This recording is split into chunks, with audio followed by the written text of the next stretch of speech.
Well, now, you know, I am so excited. I got the chance to sit down with Renaissance woman Wendy Williams. She gave me all the dish on her new book, Hold Me in Contempt. There's a new show on Investigation Discovery she told me about, and so much more. How you doing? Check it out.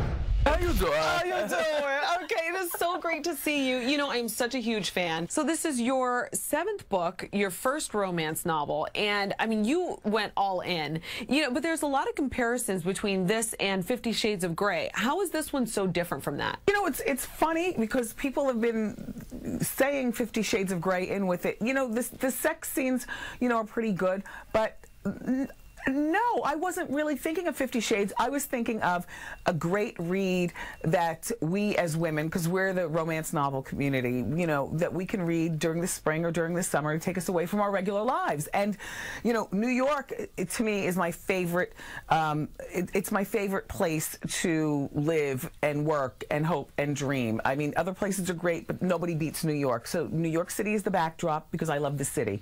You know, she's an assistant district attorney. I wanted to make her smart in school, but she does really dumb things. But dumb in life. Because I believe that a lot of times the illusion is because a woman has a big job and a great education that she's smart.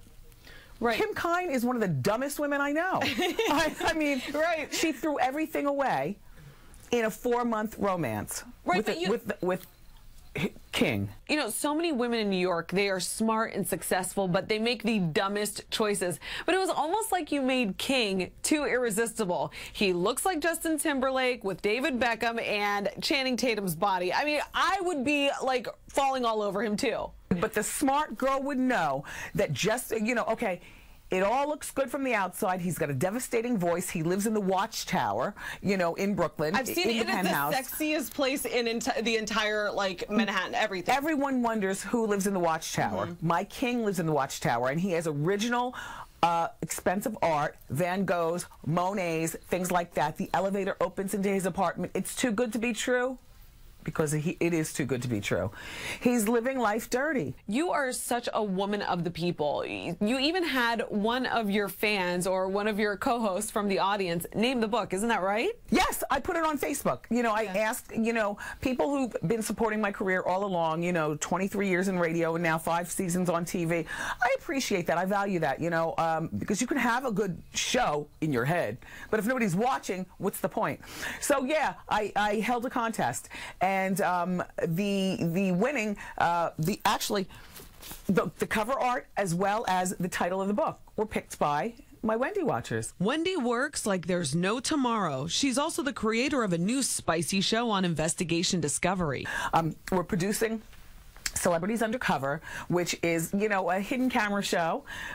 Great prosthetics on my celebrities, and we drop them in the middle of, you know, some of their haters and lovers to find out what people really think about them. Congratulations are in order. You were recently asked by the Smithsonian to provide them with some of the mementos from your show. You're the first TV personality to be inducted.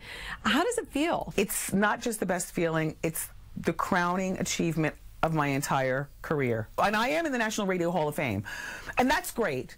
But I got that as I was leaving radio, you know, like a nod. And I'll take it any way I can get it. But this Smithsonian thing, this has happened while I'm still young and relevant and still doing the show. And they never had a talk category. And I thought that they would want, you know, one thing, like they don't have Archie Bunker's Whole House. No. They have the chair. They don't have Toto's basket and, you know, the black and white checkered apron that Dorothy was wearing. They just have the slippers.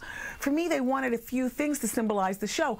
You know, a lot of people don't realize that the Smithsonian is not something that you invite yourself to be a part of or that you buy your way into. They feel at the Smithsonian that our show has never been done before. And my thought has always been there are no new ideas. You just remix the old. You are the absolute best. Thank you so much for coming in today. And, of course, we want to remind people to pick up the book. Yes. And, of course, watch Wendy Williams' show every day. Yes, thank you so much, Wendy. How you doing? How you doing? We had too much fun. And Wendy gets real tomorrow. She's dishing on Barbara Walters, Lilo, and why Beyonce shouldn't go to Kim Ye's wedding. Yeah, she got really real with us. We're going to have more of my one-on-one tomorrow. And, John, I know you were jealous because you're asking me a bunch of questions about Wendy. Well, because I'm intrigued by her. She's got such success, but a lot of hard work. Totally.